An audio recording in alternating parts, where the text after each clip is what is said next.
नमस्कार दोस्तों, स्वागत है जनता दरबार में। दोस्तों हमेशा की तरह एक लेटेस्ट डिबेट वीडियो लेकर आ चुका हूं आप लोगों के बीच। दोस्तों डिबेट काफी मजेदार होने वाला है, इसलिए आप लोगों से अनुरोध है कि डिबेट को अंत तक देखिएगा।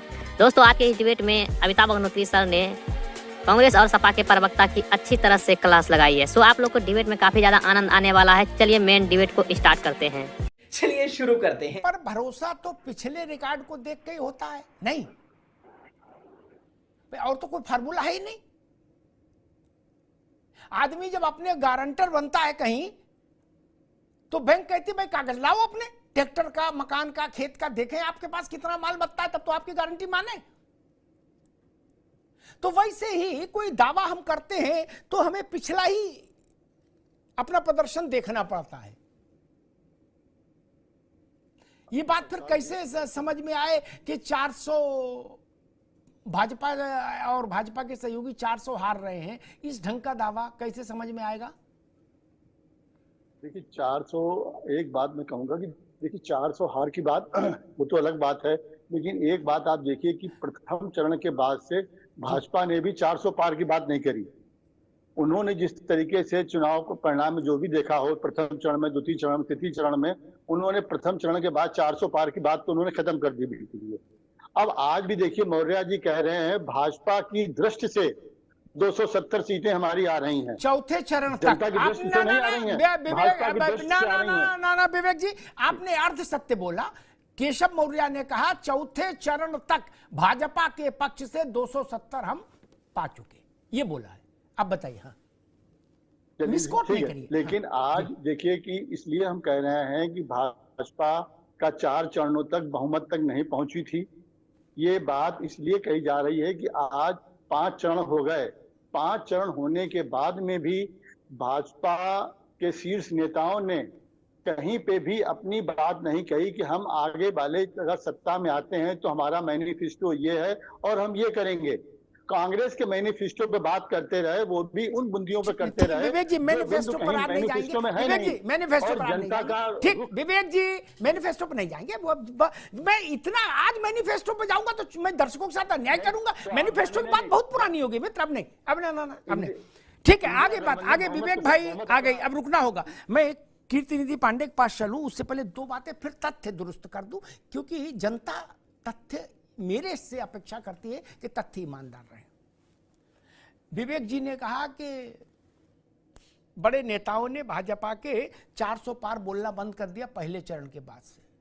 प्रधानमंत्री ने अब तक 17 इंटरव्यू दिए हैं। 17 इंटरव्यू में, आज भी एक लेटेस्ट दिया है इंटरव्यू, 17 इंटरव्यू में उन्होंने इस बात को दोहराया है। कोई शक नहीं, बिना शक 100% 400 पार आज भी दोहराया है उन्होंने।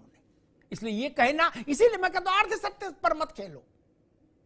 आज के समय में कोई बात छुप सकती है क्या? वो आज भी कह रहे 400 पार है। अब प्रधानमंत्री कह रहे तो आलोक वर्मा ने नहीं कहा तो मुद्दा बनाएंगे क्या? प्रधानमंत्री तो कह रहे हैं ना। कहा उनने कहा कि हम अपने में कोई तरमीम कर रहे हैं, कोई फेरबदल कर रहे हैं विवेक जी? ना। कीर्तिनिधि पांडे जी, 2019 का चुनाव जो था उसमें बीएसपी से अलायंस था, अजीत सिंह आपके साथ थे, वो छोड़ भी दीजिए। तो समाजवादी पार्टी का स्ट्राइक रेट 12% था उत्तर प्रदेश में। 40 के करीब लड़े थे और उसमें से 5 जीते थे, तो 12% के आसपास मान लीजिए स्ट्राइक रेट। नहीं कीर्तिनिधि जी? देखिए अमिताभ जी, जो बात मैं तो समझ रहा था कि आलोक जी राजनीतिक विश्लेषक हैं जी। जो बात आलोक जी कर रहे थे कि पिछला परफॉर्मेंस के आधार पे ही तय होता कि कौन कितना सीट जीते। राजनीति परिवर्तन का नाम, और परिवर्तन लगातार होते रहे। बहुत से बड़े बड़े दिग्गज इस देश के अंदर राजनीति में चुनाव हारे हैं और बहुत कमजोर लोग भी चुनाव जीते हैं लोकतंत्र। इसलिए परिवर्तन की जो आंधी है, उस परिवर्तन के सहारे समाजवादी पार्टी इस बात का दावा कर रही है, क्योंकि जो तमाम इशूज है हम उसी इशूज पे आज भी कायम। हमारे नेता उसी इश्यूज पे अपनी पूरी वक्तव्य को दे रहे हैं। इसलिए मैं कह सकता हूं कि जो ये कहना कि पिछला परफॉर्मेंस अच्छा नहीं इसलिए इस बार भी अच्छा। हम 2017 में अगर हमारे पास 47 सीट था तो 22 में 111 सीट हमारे पास। 47 के आधार पर आप नहीं सकते साहब आगे कैसे बढ़ जाएंगे, ज्यादा सीट कैसे जीत जाएंगे। जहां जहां भारतीय जनता पार्टी कई राज्यों में सरकार में रही है वो सत्ता से बेदखल हो गई। ठीक, तो ये कह देना कि पिछले आधार पर तय होगा, पिछले आधार पर नहीं होगा। जनता 10 साल भारत की सरकार का और 7 साल राज्य। ठीक है कीर्ति निधि जी, अभी रुकना होगा। ठीक है कीर्ति निधि पांडे, ठीक है अब रुक जाओ। कीर्ति निधि पांडे जो बात कह रहे हैं उनकी अपनी बात ठीक होगी। राजनीतिक दलों के नेता प्रवक्ता उनके लिए यही ठीक है कि वो ये कहें कि नहीं अचानक से परिवर्तन होगा, क्रांति होगी और क्रांति में हम जीत जाएंगे जैसे 77 में हुई। कहना चाहिए उनको, वो पार्टी के नेता है, प्रवक्ता है, इसी बात के लिए उनको पार्टी भेजती है। ये कहने के लिए थोड़ी भेजती कि नहीं हम नहीं कर पाएंगे। इसलिए कोई ये नहीं मानता था कि इंदिरा गांधी खत्म हो सकती ना। चिकमंगलुरु और मेडक से लौट के आई और फिर छा गई। 77 में 55,000 वोट से इंदिरा जी हारी थी, विवेक बाबू आप पुराने आदमी याद होगा। और 54,600 वोट से राहुल गांधी हारे। ये 55 का भी फंडा है आपके पीछे अमेठी में। इसलिए मेरा मानना, और अमेठी और रायबरेली तो इसलिए महत्वपूर्ण है क्योंकि उनका संकेत संदेश बड़ा है मित्र। है तो 2 ही सीटें, जैसे कौशांबी और मछली शहर, वैसे प्रतापगढ़ और रायबरेली और अमेठी, लेकिन उनका संदेश बड़ा है। वो प्राण है आपकी दोनों सीटें कांग्रेस के लिए।